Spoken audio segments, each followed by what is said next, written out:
नमस्कार, मी प्रिया रेसिपी मराठीमध्ये तुमच्या मनापासून स्वागत। आज आपण टम फुगणाऱ्या पालक पुरी कशी बनवायची हे पाहणार आहोत। बनवायला सोपी आणि खायला रुचकर अशी ही आजची आपली रेसिपी आहे। त्यामुळे व्हिडिओ आवडल्यास माझ्या व्हिडिओला लाईक करा, शेअर करा आणि अशाच नवीन रेसिपीसाठी यूट्यूबवर प्रियाज रेसिपी मराठी चॅनलला पटकन सबस्क्राइब करा। वेळ न घालवता चला तर मग स्टार्ट करूया आज आपल्या छानशा रेसिपीला। पालक पुरी बनवण्यासाठी इथे कढईमध्ये मी पाणी गरम करून घेतले आहे। आता यामध्ये पालक घालून घेऊ।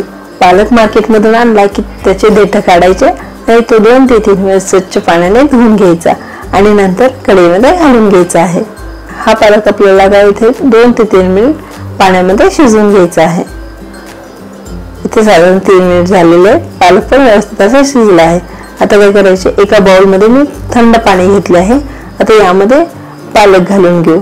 थंड पाण्यामध्ये पालक घातल्यामुळे काय होतं ना, पालकाची कुकिंग प्रोसेस थांबते आणि पुरीला आपला हिरवागार कलर येतो। यासाठी ही टिप्स तुम्ही इथे लक्षात ठेवा। आता पालकामधील पूर्णपणे पाणी निथळायचे आणि आपल्याला मिक्सरच्या भांड्यामध्ये घालून घ्यायचं आहे। मिक्सरच्या भांड्यामध्ये पालक घातल्यानंतर यात 4 ते 5 लसणाच्या पाकळ्या, 1 चमचा जिरे आणि 3-4 हिरव्या मिरच्या।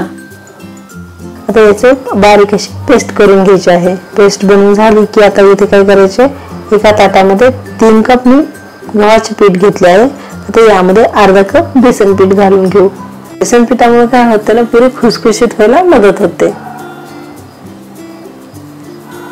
आता यामध्ये 1 चमचा मीठ घालून घेऊ, 2 चमचे पांढरे तीळ, अर्धा चमचा धनेपूड आणि पाव चमचा ओवा।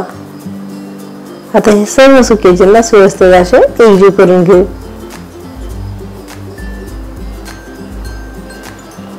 हे व्यवस्थित असे एकजीव झाले की आपल्याला मिक्सर मधून जो पालक बारीक करून घेतला होता ना तो घालून घेऊ। इथे पाण्याचा वापर नाही करायचा। जो पालक होता ना त्यामध्येच आपली कणिक मळून घ्यायची आहे। आणि जर इथे तुम्हाला वाटलेच की खूप ड्राय वाटत आहे तर तुम्ही पाण्याचा वापर करू शकता। पण इथे मी मिक्सर मधून जो पालक काढून घेतला होता ना त्यामध्येच व्यवस्थित असा गोळा मळून होत आहे। आता यामध्ये मी कोथिंबीर घालायची विसरले होते। यासाठी इथे मी बारीक चिरलेली कोथिंबीर घालून घेत आहे आणि आणखी एक वेळेस आपल्याला याचा गोळा मळून घ्यायचा आहे। गोळा मळत असताना खूप सैलसर नाही मळायचा, थोडासा घट्टसर असा मळायचा आहे। आता इथे माझा व्यवस्थित असा गोळा मळून झालेला आहे। आता आपण पुरी लाटून घेऊ। यासाठी इथे मी कणकेमध्ये छोटासा पोर्शन घेतला आहे। आता याची आपल्याला चपाती लाटून घ्यायची आहे। आता हा जो आपण उंडा बनवून घेतला आहे ना याला सुक्या गव्हाच्या पिठामध्ये बुडवून घ्यायचे आहे आणि नंतर याची चपाती लाटून घ्यायची आहे। तुम्ही डायरेक्ट पुरी पण लाटू शकता, पण इथे मी चपाती का लाटून घेत आहे हे मी तुम्हाला पुढे सांगणारच आहे। इथे माझी व्यवस्थित अशी चपाती लाटून झालेली आहे आणि चपाती लाटत असताना ती खूप पातळ किंवा खूप जाडही नाही लाटायची। आता चपाती लाटल्यानंतर इथे मी एक वाटी घेतली आहे आणि त्याच्या सहाय्याने अशा पद्धतीने पुऱ्या करून घेत आहे। यामुळे काय होतं ना, पुऱ्या फटाफट बनतात आणि सर्व पुऱ्यांना एकसारखा शेप येतो। यासाठी इथे मी अशा पद्धतीने चपाती लाटून घेतली होती। तुम्ही ते बघू शकता, वाटीने आपल्याला कट करून घेतल्यानंतर त्या पुऱ्या फटाफट आपण बनवून झालेल्या आहेत। अशाच पद्धतीने इथे मी दुसरी पण चपाती लाटून घेतली आहे। एक पुरी लाटण्यापेक्षा अशा पद्धतीने मोठी चपाती लाटायची आणि वाटीच्या सहाय्याने आपल्याला पुऱ्या काढून घ्यायच्या आहेत। इथे माझ्या सर्व पुऱ्या बनवून झालेल्या आहेत। हे फ्राय करून घेऊ। पुरी तळण्यासाठी इथे कढईमध्ये मी तेल गरम करून घेतले आहे। आता यामध्ये पुरी घालून घेऊ आणि पुरी घातल्यानंतर अशा पद्धतीने झाऱ्याच्या सहाय्याने आपल्याला अलगद हलगद हाताने पुरी खाली दाबायची आहे। त्यामुळे काय होतं ना, पुरी टम फुगते। तुम्ही ते बघू शकता, पुरी किती टम अशी फुगली आहे आणि याला कलर पण किती सुरेख आला आहे, अगदी परफेक्ट।